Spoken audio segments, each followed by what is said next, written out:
Hey, Sam, you come up with that intro line? You didn't tell me that was today.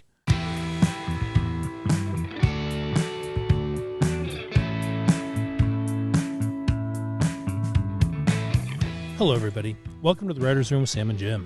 On the show, we invite aspiring writers, as you probably know by now, to come into our little podcast Writers' Room here so we can help them work on and develop their stories. You can help us out by going to Apple Podcasts or wherever you get your podcasts and hitting the subscribe button. Better yet, rate and review us. You can also join the conversation that we're having on Facebook at the Writers' Room with Sam and Jim. You can follow us on Twitter and Instagram at the Sam and Jim. We're going to break some story with Casey Partridge in just a few minutes. But first, our producer, JR, has something very important he wants to talk about. JR, what you got? I want to talk about pitching in the room. It's a skill that I didn't know how difficult it was going to be at first. And I've just had my first writer's assistant job, and it was exciting and terrifying. But the one thing that I really learned the most about was pitching. And when I first started pitching, I thought that I had to be the hero. I thought that I had to come up with a complete pitch that was going to break an entire damn episode so that everybody could know how smart I was and everybody was going to staff me on their next show. Swinging for the fences every time out of the gate. I wanted a grand slam with nobody on base. Wow, I don't know what that means, but I really like it. It feels big. Been watching a lot of Dodgers lately. Yeah. But what I learned is that's not the point of being in a writer's room. Towards the end of the room, I had this one pitch that I was interested in, but it wasn't necessarily a home run, but I was running out of time to pitch it. So I decided to just, like you guys always say, I just decided to let it suck. I put it out into the room. Mm-hmm. And the showrunner didn't really love it, but then another writer grabbed onto it. And before I knew it, it had turned into this thing that I never expected. I didn't pitch it, but it was an idea that the entire room liked. And I felt like I fit into the room. And that was the real exciting thing for me. Right, because you realized in that moment what? I realized that I didn't need to be a hero. I just needed to carry the ball a little further down the field. Mm-hmm. And I had done the job of a writer, I think, for the first time, really. That's so great. It was really, really fun, you know? Yeah. And it's not something where, like, I'm going to get a bunch of credit for it, but it's something where I feel like I fit in. It's that moment, you know, it's that high point. I felt like a writer. Right. Did you get credit for this, or did nobody notice that small thing that you started with that actually led to? I have no idea if they noticed or not. That's great. That's even better. I like that even better because it doesn't matter ultimately. It matters to everybody because you're always keeping an internal scorecard. Like, how did I do? Right? Oh yeah, I'm keeping that scorecard in every second of every day.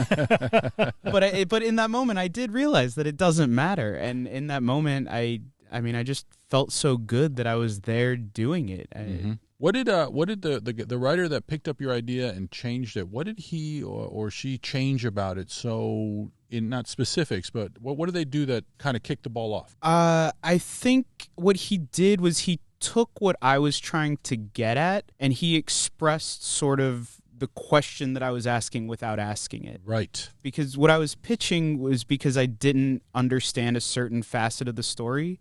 And he understood that I didn't understand it and was able to articulate that question in a way that the rest of the room could start answering it. Oh, that's brilliant. So you identified a hole in the story, and he stepped up and said, this is the hole. Yeah, I don't even know that I identified a hole. It was like I identified something that smelt funny, and he's the one that was like, oh, it's this thing. Right, but that's how it happens. Someone says there's something not right about this, and you go, oh, you know what, it's this. We never answered this. And the funny thing is, I didn't know that was the point of pitching. I was trying to come in with fully fleshed ideas. Right. Like these are full widgets that I'm coming in with, not, trying to build with other people. A lot of times the right question is more valuable than the right solution.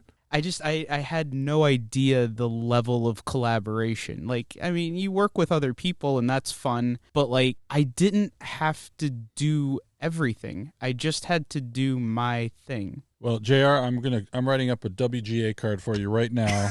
The WGA may not actually honor this card, but as far as I'm concerned, congratulations, man. You're a TV writer. Welcome to the club.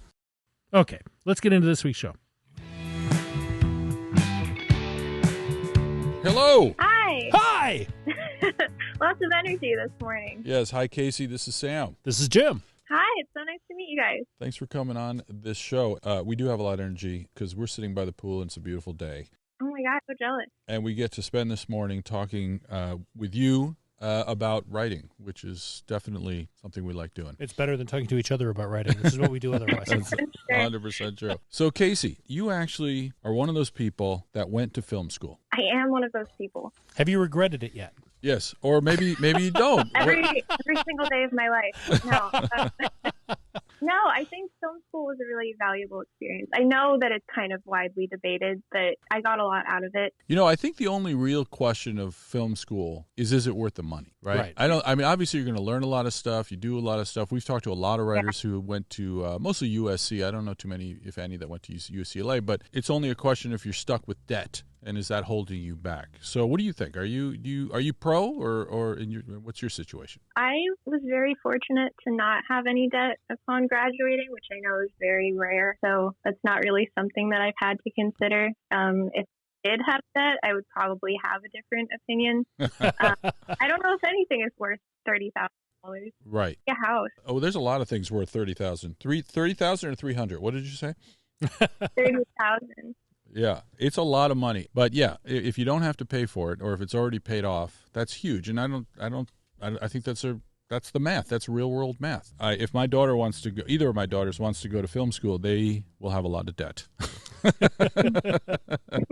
but not if they go to medical school.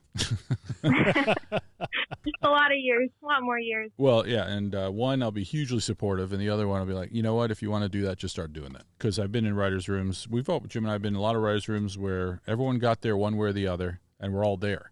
And no one has an advantage because of how they got there. That's right. All right. Right. Okay, so you learned a lot of stuff, I hope, at UCLA. I think so. Yeah. And then you got jobs as PAs right away.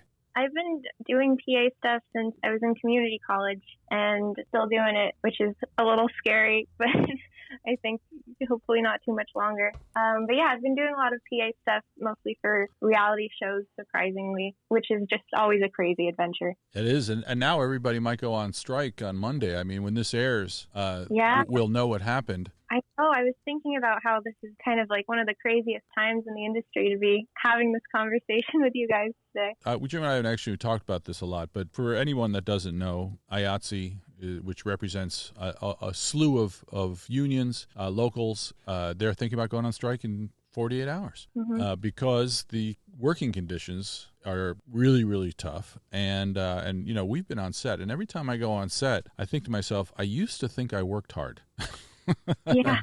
You know, yesterday I worked 10 hours. That's how I would feel in my mind. You know, I'd be thinking to myself, and then I get on set and I'm like, Ernst, you do nothing. You do 11 and 12-hour shooting days, and the IATSE crews are like, well, they have to drive back and forth, plus they have to load in and load out all their stuff every day wherever they are, and that's outside of that 11 or 12-hour shooting day. It's just not enough time. Yeah. It's too long a day. It is. And of course, the pay for, especially at the lower levels, they're not sustainable in L.A. And people will look at it and say, oh, well, they're making $28 an hour, or they're making $20 an hour. And that's a reasonable salary. And we can debate whether that's a reasonable salary or not. But $20 an hour is not $20 an hour times 52, right? With vacation pay and sick day and all, and a gig every year. It's 20 weeks or 30 weeks, and then you're unemployed for a long stretch. And how do you put money aside? So how do you make that life work is what I'm getting to, Casey. How do you do it?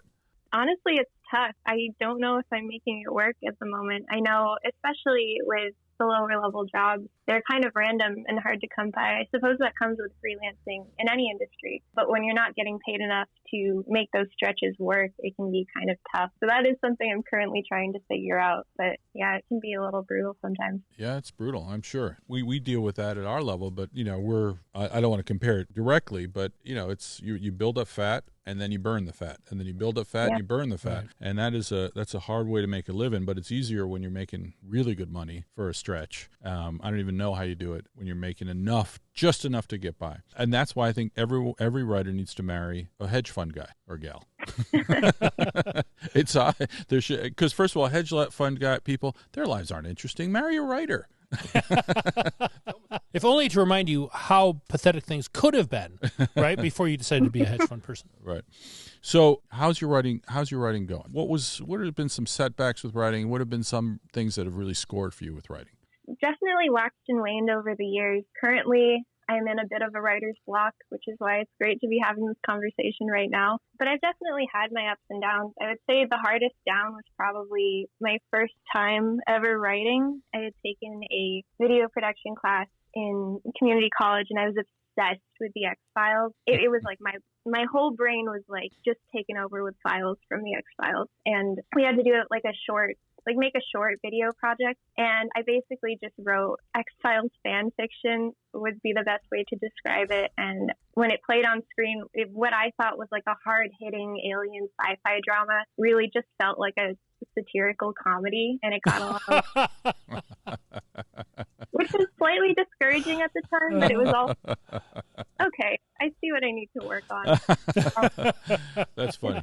I want to say that X-File fan fiction is what paid for Jim and my house, because that was a show called Haven. So we are down. You could pick worse things to be writing fan fiction about. So did that lead to the story we're going to talk about today? I guess in a weird way, eventually. That was probably like 2.5 years ago now. I'd like to think I've improved a little bit, but I do like the idea of, I guess, just like magical things and fantasy and anything in that sort of realm. Let me ask you about your writer's block, because I think everybody deals with that. Yeah. When you're blocked, do you find yourself not even getting in the chair, or do you find yourself getting in the chair and not producing, or what is it? What shape does it take? Yeah.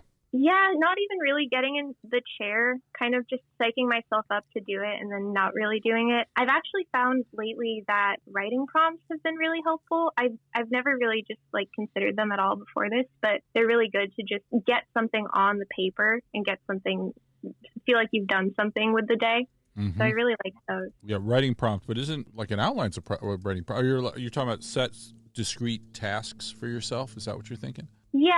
I think definitely going in with a plan of any sort can help with writer's block, in my experience. I remember when we were doing the first season of Haven, there were almost no writers involved, and towards the end of the season, we stopped even going into the office because we didn't have time.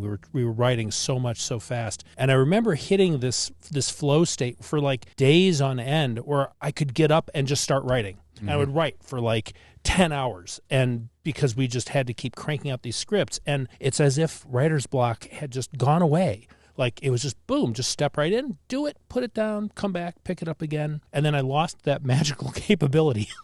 Well, I think it's when you're forced to do it. When you have no other there's nothing that helps more than a deadline. Right. And when you're speccing something or you're working on your own, there really is no deadline. And then I think emotionally, if I have a day where I'm not producing what I want to be producing, then I get demoralized. Mm-hmm. And when I get demoralized, I start feeling really crappy about myself, and that makes it harder to write the next day. And luckily I have Jim waiting for scenes. That helps a lot. And we're writing something right now and we commit to the scenes, and so being distracted and getting 3 other things done instead of just sitting down and writing it, then I basically have a deadline for myself, and I write at night, and I get up earlier than Jim so I can start writing at 7:30, and I can keep trying to get back to it. But the thing that solves it for me is to just get the worst version, because if I get just a version, my confidence increases just a little bit. And because I did it, I got a version. And then when I sit down and read it again in an hour or the next morning,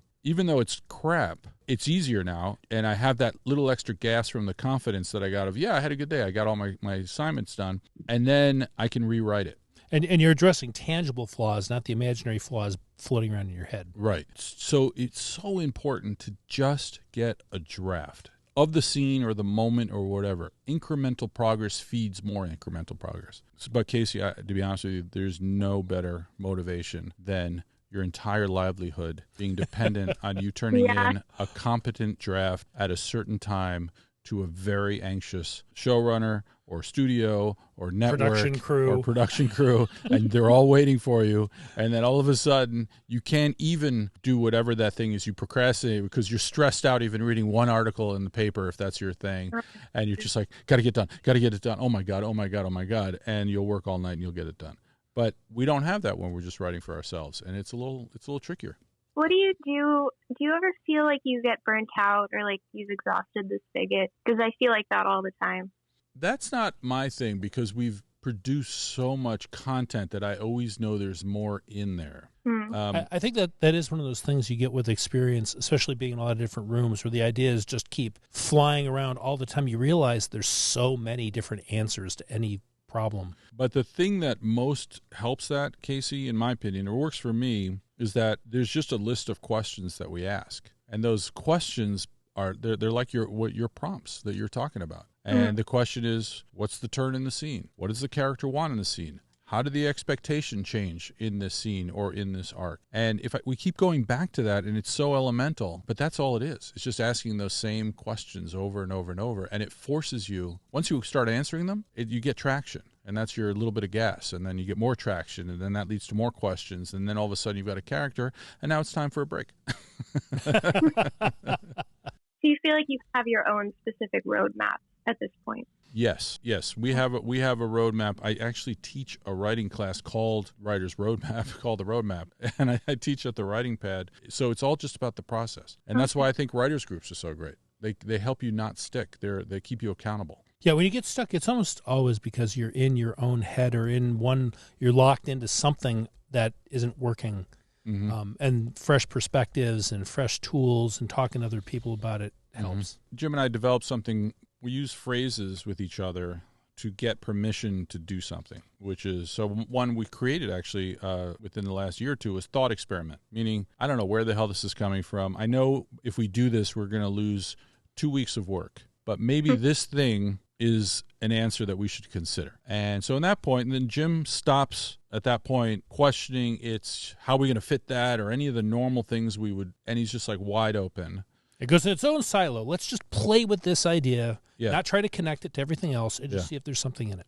Even if it could completely screw us and is inconsistent with everything and would require a change in the space-time continuum, that's okay. For the next 15 minutes, we're just going to talk about this. And I'd say a majority of the time we come up with some good stuff in there. Yeah. Because we've not freighted it with so many expectations. That sounds fun. I think that is probably, at least personally, is something that gives me writer's block a lot. I'm always like, I don't have time to go down that avenue. I've done all this work. I have to stop right here and keep going down this path. You know, what's interesting about that, Casey, is a lot of times if you're having the urge to go down that path, it means you probably should go down that path because something in the back of your head is tickling you. And sometimes you waste more time by not going down the path because you're like, nope, I'm not going to think about that. I'm going to do this. And you get done and you look back and go like, oh, it's not working. I should have thought about that. Yeah. So let's get to the thing that's driving you crazy. What is the show about? What is it? And what's the format? Is it a 30 or 60 drama? What is it? Yeah, it's a 60 drama. It's more like a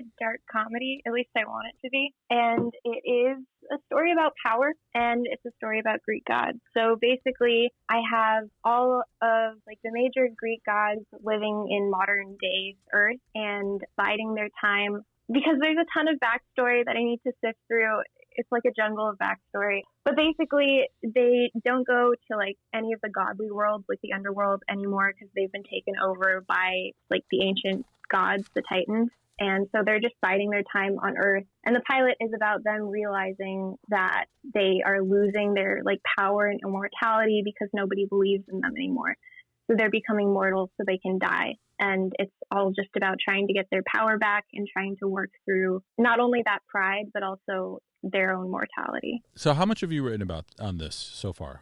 I'm on like a second draft. Okay. So you got to the end. You've got your 60, 50, 70, whatever pages. First drafts can be long, blah, blah, blah. Now, I've got to ask you a question. This is not a killer question. This is not, but have you seen or preferably read American Gods, the Neil Gaiman book? Yeah, All right, a lot good. This would be definitely more in the vein of like Good Omens or The Boys. Mm-hmm.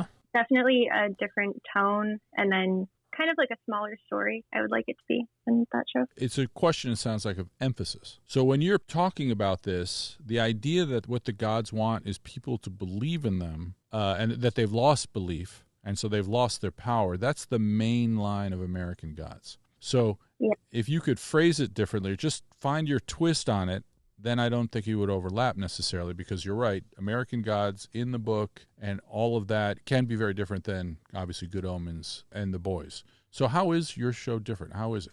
Oh, that's a good note. I think I can focus a little bit more on, I think it's different because it's more of a human story.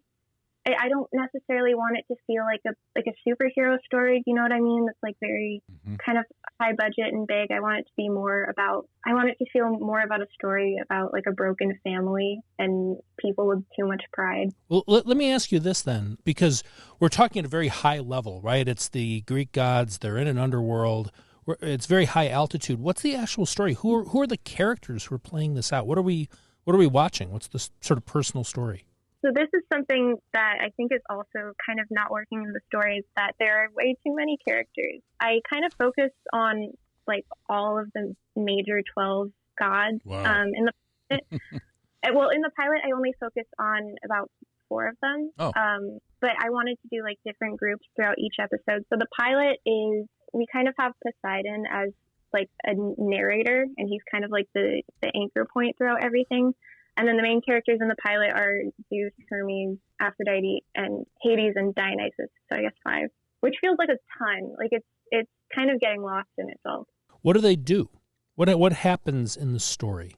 So at the beginning of the story, they all kind of start to realize that their bodies are breaking down, like physically. Like Zeus finds like a gray hair and he starts to freak out because he's like, oh no, this means that I'm actually aging. And then they find out they can like bleed and they can actually get injured in ways that they didn't used to.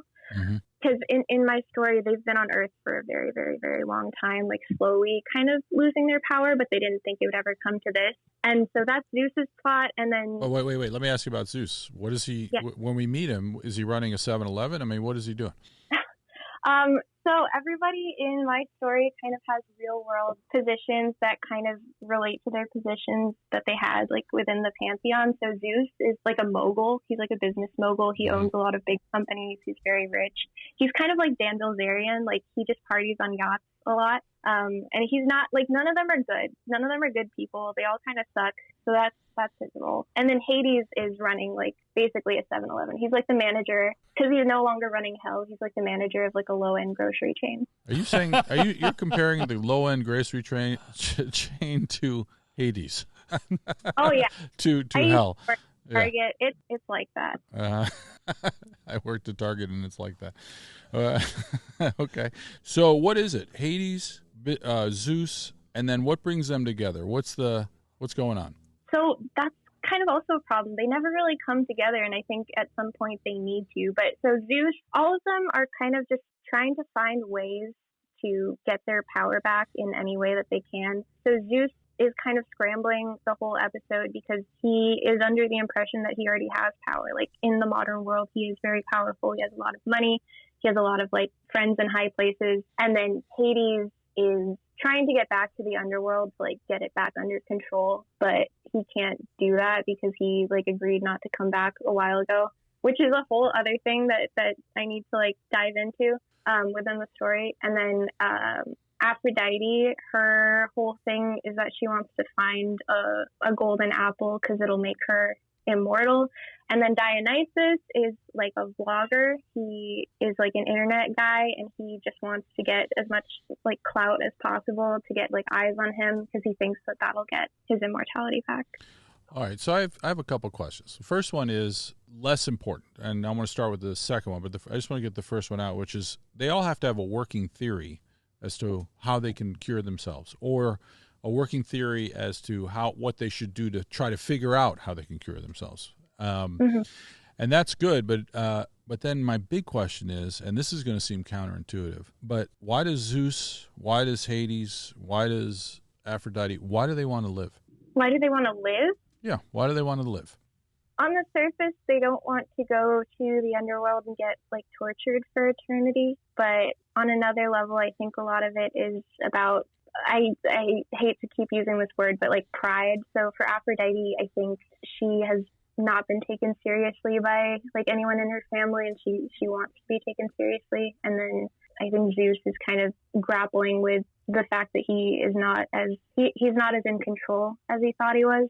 With Hades, I have this whole thing where like Persephone is now running the underworld, and he feels bad that he like left her down there, so he wants to go try to, win her back. But why does he need to be alive to do that? I mean, does Hades go back to the underworld if he dies? Where does he go? He does. Okay. See, what I'm trying to get at is this. Look, nobody wants to die, right? Or the vast majority of us don't want to die.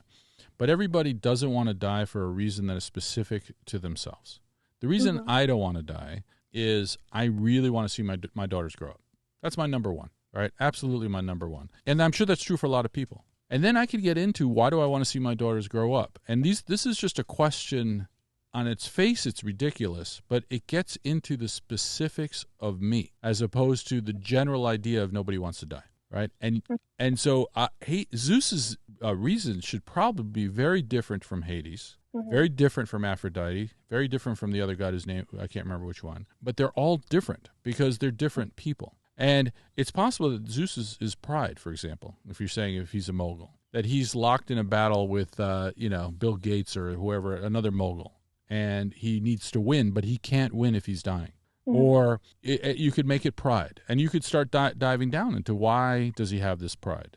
Or maybe he's showing off for his son because his son doesn't really like him that much because his son is somebody else, somebody doesn't respect his father because of what his father's done. There's so many, and of course, I'm not trying to pitch good ideas, thank God, but I'm just trying to illustrate these are all people or characters that need their own point of view and their own goals that are very small, not just I want to live. Because that's so big that it's hard you're going to start writing these huge things when really it's going to be small moments with them that then can be reflected in big things.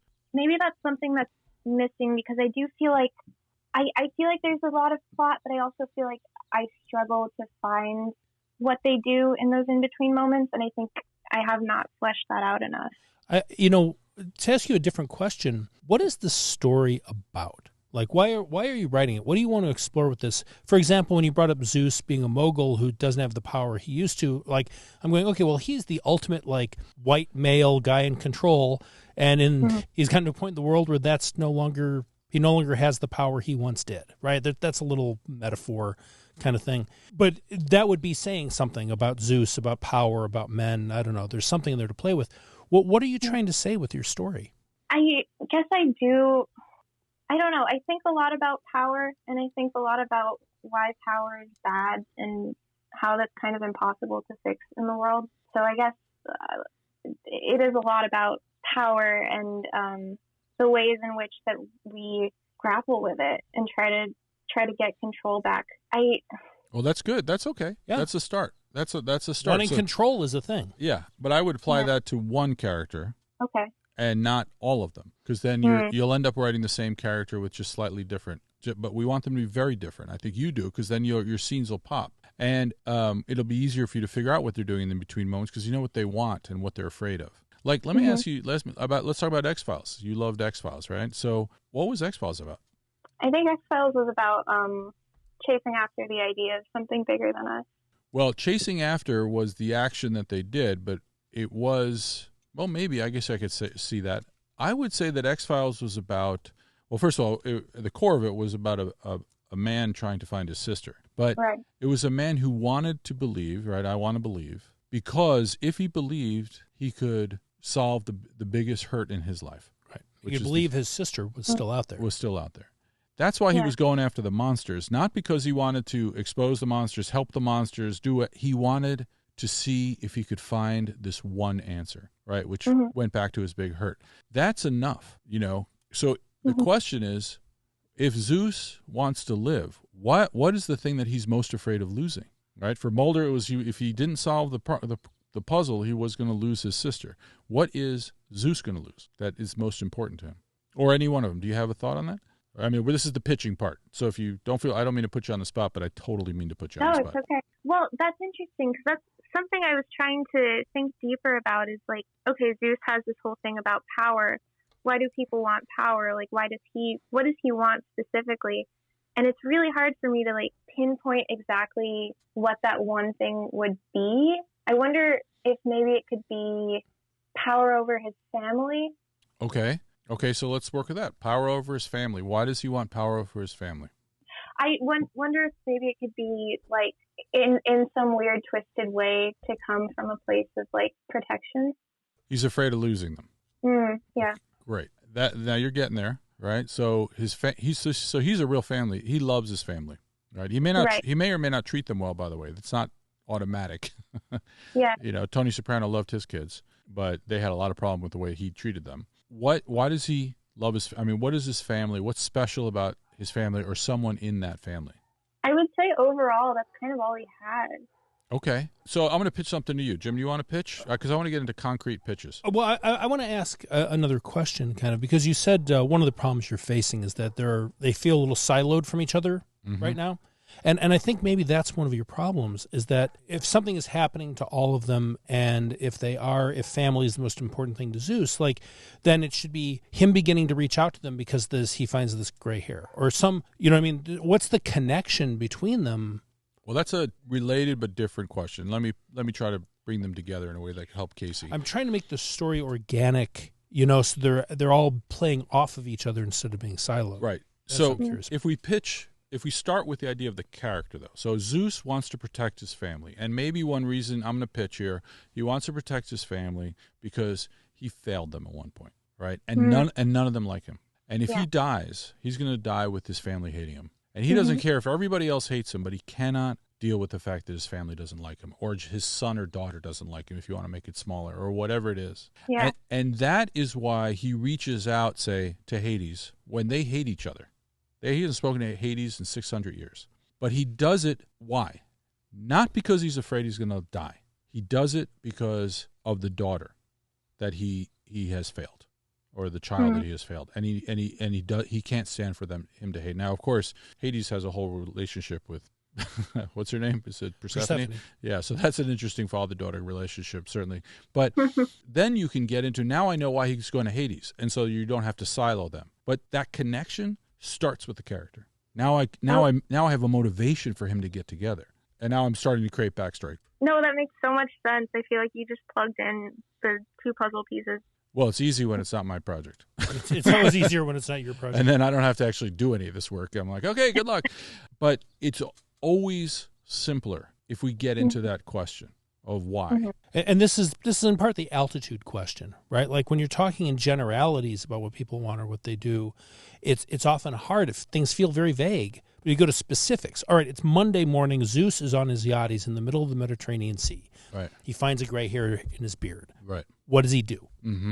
Suddenly he thinks he's going to die. What does he do next? Despite all the things that are going on around him, that he's enmeshed in his war with Bill Gates or whatever it is. Right.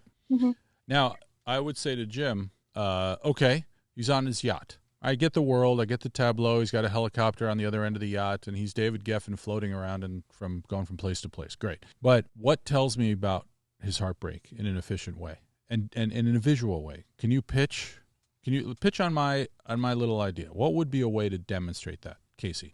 And please, don't be afraid to suck. Or make it better, please. Yeah, it can really be terrible. Or pitch on anything else. But what would be a way to demonstrate that? Not him being a success, but his problem, what he wants above all else, which is a relationship with his daughter, or the love of his daughter. Yeah, at the moment, I do have him, like, one of the first things he does is try to gather everyone. But on your point, he doesn't try to do it directly. He, like, sends Hermes to do his bidding for him and, like, his assistants. I think a better way to show that he, like, wants to connect with his family would be to have him maybe, like, physically go try to get them together, make a deal with them to come see him. So his children won't visit him. Yeah. So he's the dying guy whose children won't call, visit. They don't write. Yeah. But that's interesting. So so what would that scene look like when he goes to visit one of his children? What could that look like? And by the way, I'm doing it. This is what we do. Just to start talking, and then because you'll discover a lot of things. So what pitch a scene that would look like that? Do you have a thought on that? Okay, yeah. So right now I have Aphrodite she is kind of just like running between cities. She doesn't really have like a place to settle down. So maybe I can have it to where Zeus kind of uses his power, his contacts to like find her somehow and show up at like the motel in the middle of the night. It's raining, it's very dramatic, and just try to like verbally kind of get her to work with him and figure out a solution to this problem. But I also feel like some sort of magical element is something that would show that he is more powerful than her, like something to like almost threaten her, but also have it be coming from a place of wanting to protect her. Mm-hmm. I'm trying to think of what. Well, I like that. So you're saying a place of wanting to protect her, right? Mm-hmm. So what if I pitched you a scene where he goes to, where'd you say it was, a motel somewhere? Yeah. Okay, so what if he finally he tracks her down? The first scene is he's on his David Geffen yacht somewhere, and his butler gives him a message, we found her, right? Mm-hmm. Oh. And now he's going to this motel, and it's raining, as you said, and he walks in, and instead of having a long conversation with Aphrodite, which I can tell you right now is going to be tough to write because it's people, you're going to be trying to lay a lot of pipe, try to get the story out. What if she's hanging from a noose in the motel and she's killed herself? Right? Because his biggest fear is losing his family. So take her from him. Now you get to buy it back because Aphrodite is immortal still, or he saves her at the last moment. But go right after his pressure point. And then when he saves her life, if that works in your mythology, if it doesn't, because she can't die, whatever, right. She hates him for it. Right, because she comes back and the scar around her neck from the noose won't heal, and now the goddess of beauty is scarred. Yeah. She hates him for it. That's a nice twist, and that's Jim riffing on, okay, maybe that's an extra element, and this is the part where we're writing down all these elements. You may lose that. You might lose everything. What do you think? What do you think about that pitch? I think that would work because I think I would want Zeus to lose it first because he's kind of the most hated and like people don't like him. It would make sense that Aphrodite would be immortal just a hair longer. Love never dies. Was that a movie slogan? But I also wonder, I don't think she would try to kill herself.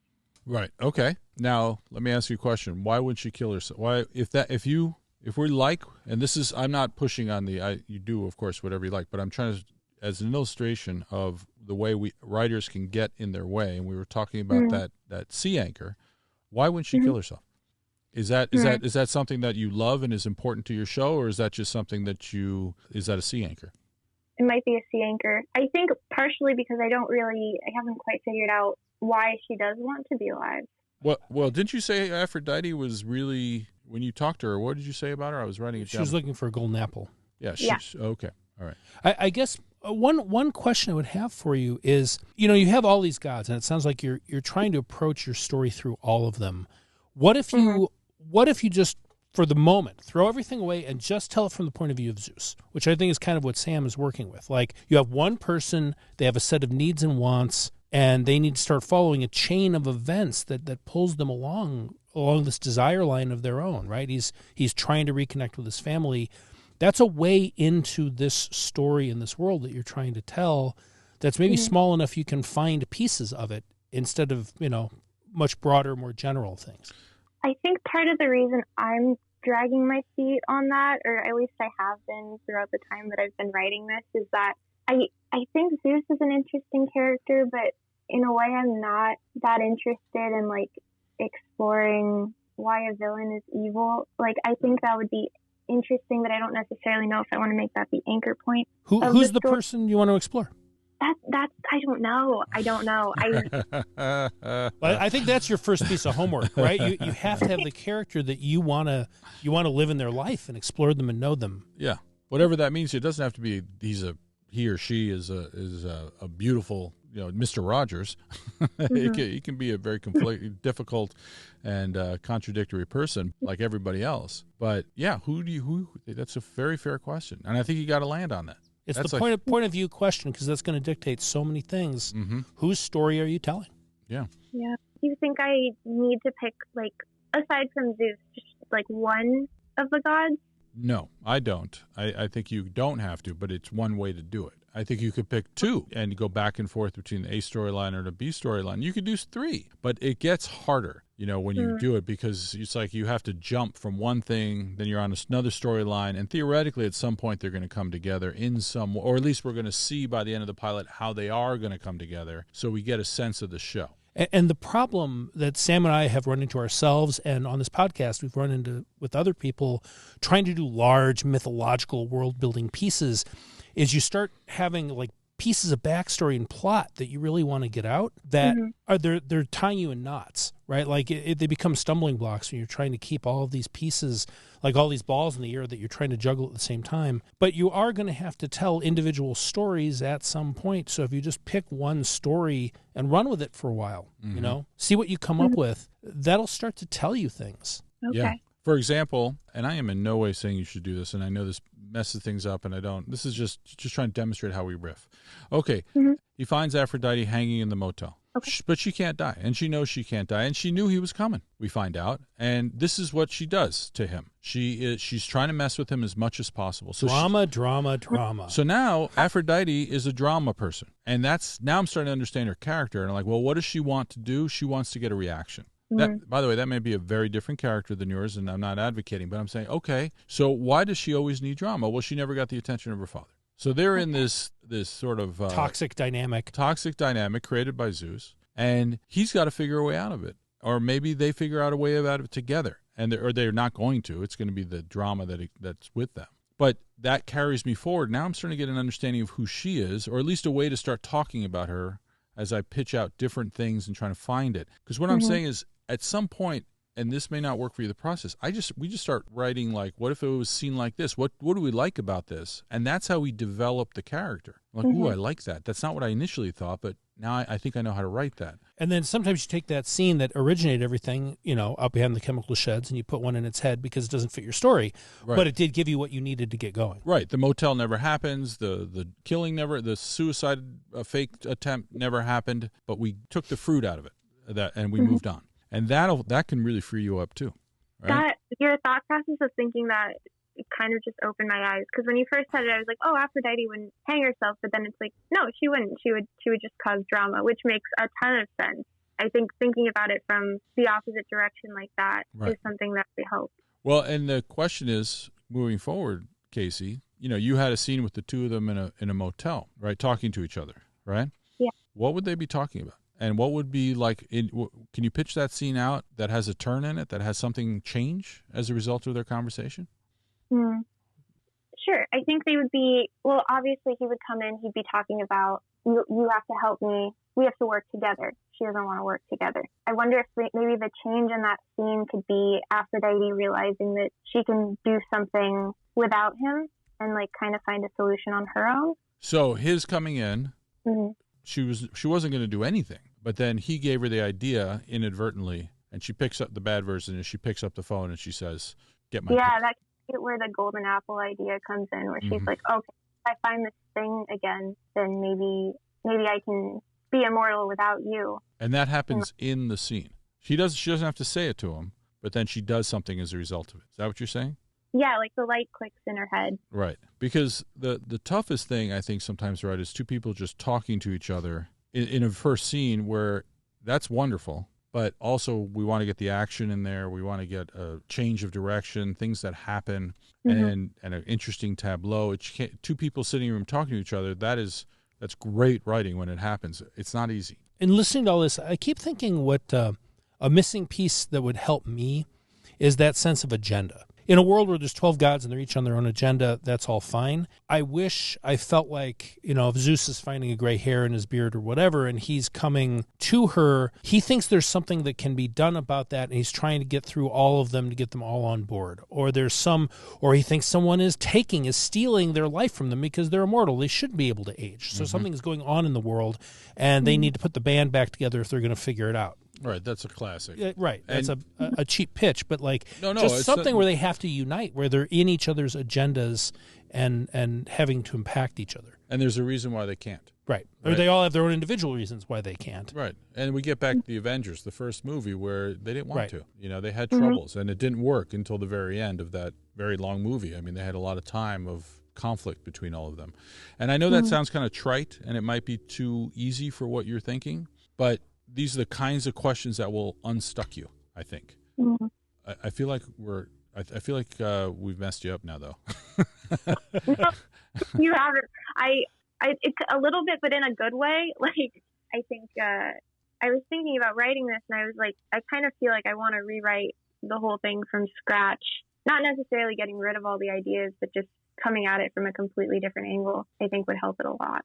Yeah, I think the angle is the characters and messing with them as much as possible. And by the way, there's nothing wrong with them saying we have to get together because I'm sure the bad guy that's doing this is this, and then finding out it's not him. You know, those are small moves. It's one of their own. It's one of their own, or it's whatever. Hades doing it, whatever. But those tropey kind of structures, they work when we're with the characters are so specific because their reactions will be so specific. Right to the emotions, not to the plot. Because that's what drives your story. You will find different events as long as the person is responding positively or negatively all the time to the things that they've done or someone has done to them. Right. Like that gives you actual story instead of just plot events. And I think that when I was writing at 24, what I was trying to do was come up with the coolest plot twist or the biggest battle or the kind of battle that I'd never seen before or the most thrillery kind of stuff, instead of saying, the regular level of thriller stuff is multiplied by 100 when I understand that character. All right. And if you don't understand that character, you're just going to come up with more and more and more, bigger, turn everything to 11. And that's a lot of movies.